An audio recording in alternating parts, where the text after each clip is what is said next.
প্রতীক নিয়ে যে নির্বাচনের কথা বলা হচ্ছে, স্থানীয় পর্যায়ে প্রতীক দেওয়ার কারণে এটি কি যে কথাটি বরাবরই বলা হয়ে থাকে যে অপেক্ষাকৃত সরাসরি যারা রাজনীতিতে জড়িত নয়, এলাকায় অনেকটাই গ্রহণযোগ্য অবসরপ্রাপ্ত শিক্ষক বা অন্যান্য পেশায় যারা আছে তাদের নির্বাচনে আসার যে সুযোগটি ছিল সেটি কি বন্ধ হয়ে গেছে কিনা, সেই বিষয়গুলো নিয়ে কিন্তু এখনও আলাপ আলোচনা হচ্ছে এবং আওয়ামী লীগকে এখন উপলব্ধি করতে পারছে কিনা যে প্রতীকে নির্বাচন দেওয়ার বিষয়টি কেমন ছিল, সেই জায়গা থেকে সরে আসছে কিনা, এইসব বিষয় নিয়ে আপনি বলবেন। আমি একটু শুনে আসি। জনাব মাসুদ কামাল, আপনার কাছে শুনবো কি হলো নির্বাচনে যে অনাগ্রহ তৈরি হচ্ছে। নির্বাচন কোথায়? আমি তো নির্বাচনই দেখি না। শুনেন, আমি আপনাকে একটা বটম লাইন আগে বলে নেই। বাংলাদেশে যদি প্রধান দুইটা রাজনৈতিক দল আওয়ামী লীগ এবং বিএনপি, এই দুই দলের যে কোনো একটা যদি কোনো নির্বাচনে অনুপস্থিত থাকে, সেটা কোনো নির্বাচনই নয়। এটা হলো বটম লাইন আর কি। যদি কালকে বিএনপি ক্ষমতা আসে, সেখানে যদি আওয়ামী লীগ ওই নির্বাচনে অনুপস্থিত থাকে, ওটা কোনো নির্বাচন হবে না রে ভাই। ওটা একটা ওরা নিজেরা একটা খেলাধুলা, নিয়ম রক্ষা হবে। নিয়ম রক্ষাকে নিয়ম কে? নিয়ম কোথায় রে ভাই? নিয়ম কোনটা? নিয়ম কাকে বলে? নিয়ম জিনিসটা কি? নিয়ম তো জনগণের প্রয়োজনে হয় না। 96-এ জুন মাসে আপনার বিএনপি একটা ইলেকশন করছিল না? ফেব্রুয়ারি মাসে 15 ফেব্রুয়ারিতে ইলেকশন করছিল। সেই ইলেকশনটা কি কারণে করছিল? 5 বছর জন্য করছিল। যারা ইলেকশনে পাস করছে না, ওনারা তো বলে এটা সংশোধনের জন্য করছিল না, আগে করে নাই। সংবিধান সংশোধন যখন ইলেকশন করে তখন বলেন এই সংশোধন নির্বাচন করতেছি, তখন তারা ক্ষমতা থাকার জন্য আসছিল। জনগণ যখন বেড়ছে, জনগণের চাপ পড়ছে, তারা কিন্তু ব্যাক করছে। তারা যে সংসদটা ভেঙে দিল, ওটা কি নিয়ম অনুযায়ী হয়েছিল? ওটা নিয়ম ওটা ছিল ভাই। নিয়ম তৈরি হয় মানুষের কারণে, মানুষের চাপে, মানুষের প্রয়োজনে। হিসাবটা এরকম। এখন যেটা হচ্ছে, নিয়মের কথা বলা হচ্ছে, নিয়মটা এখানে অজুহাত হিসেবে উচ্চারিত হচ্ছে। একদল মনে করছে যে এটা বলতে হবে, বলতেছে। আরেক দল যাচ্ছে না ইলেকশনে। তারা কেন যাচ্ছে না? তারা বলছে যে এখানে যাওয়ার মতো পরিবেশ নাই। পরিবেশ কিন্তু গুরুত্বপূর্ণ। আমাকে অনেকে বলেন যে ভাই পরিবেশ বলতে আপনি কি বুঝেন? তারপরে আপনি ওই নির্বাচনে গেলেন না, জাতীয় সংসদ নির্বাচনে গেলেন না, স্থানীয় সরকারে যান। কারণ স্থানীয় সরকারটা তো অনেক লোক ইনভলভ থাকে, স্থানীয়ভাবে যে পলিটিক্স করতে হয় এগুলি। দেখেন, বিএনপি জাতীয় সংসদ নির্বাচনে যায় নাই। তাদের একটা সিদ্ধান্ত কী ছিল?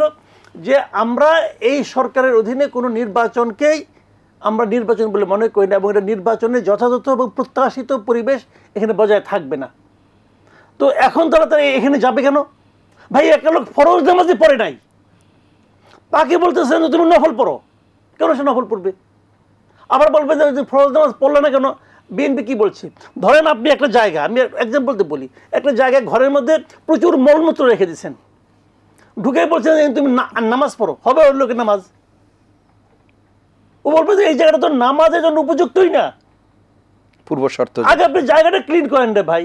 তো আপনি একটা বানিয়ে রাখছেন ইলেকশনের সিস্টেম, বলে যে এর মধ্যে তুমি ঢুকে তুমি নামাজ পড়ো।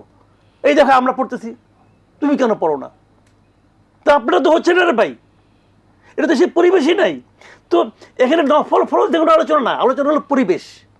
আগে আপনাকে পরিবেশটা করতে হবে। এই নির্বাচন, আপনি আমাকে একটা সহজ কথা বলেন, কেন নৌকা তারা বাদ দিল? কেন?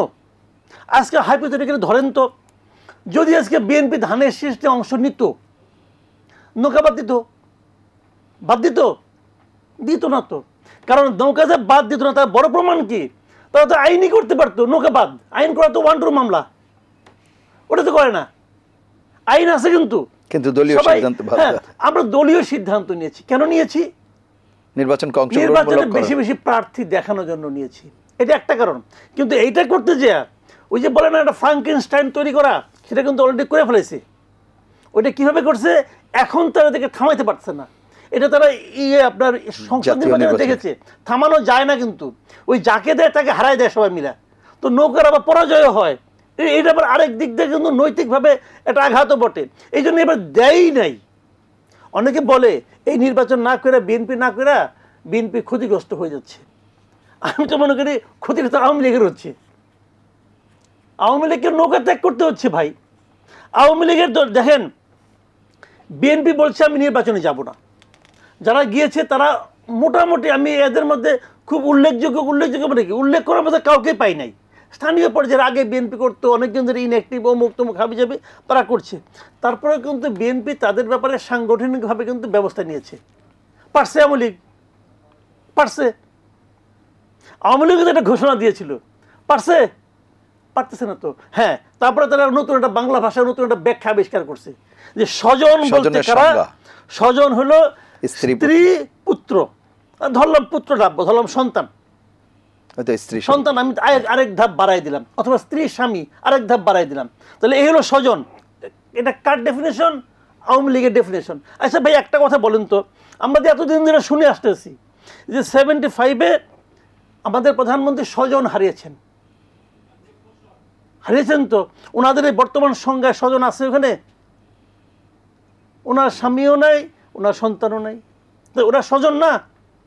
এই লোকগুলো, এই ওবায়দুল কাদের শহীদ, আওয়ামী লীগের যারা নেতা এখন, এই লোকগুলো নিজেদের স্বার্থকে ধরে রাখার জন্য, নিজেদের স্বার্থের জন্য দলের যে ইমোশন, দলের যে সবচেয়ে বড় যে ইমোশনটা, সেটাকে পর্যন্ত তারা ত্যাগ করছে। এই লোকগুলি করেছে এটা। আওয়ামী লীগের বুঝে না, আওয়ামী লীগের বোঝা উচিত, থামানো উচিত যে তোমরা কথা বলতে পারবে না। এই লোকগুলির আওয়ামী লীগের বলা উচিত তোমরা 3 মাস কোনো কথা কবে না, কারণ এই সমস্ত প্রশ্ন যে উঠতেছে, এই প্রশ্নের জবাব কি? ব্যাখ্যা দিয়ে স্বজন নির্ধারণ করা যায় না রে ভাই। সে লোক যে ভাইয়ের চেয়েও বড় স্বজন, এটা বাংলাদেশের মানুষ জানে, কাজে ওইটা খেয়ে লাভ নাই। আচ্ছা ঠিক আছে, ওনাদের ফর্মুলায় মানলাম, যদি ওনাদের ফর্মুলায় মানি, শাহজাহান খান তো উল্টা ওবায়দুল কাদের দমকে আসছে। কি করতে পারছে শাহজাহান খান রে? তার তো সন্তান, একরাম চৌধুরীর সন্তান, কি করতে পারছে? কিছুই করতে পারে নাই, কিছু করতে পারবেও না, না পারার ইতিহাসে আমরা দেখি। জি।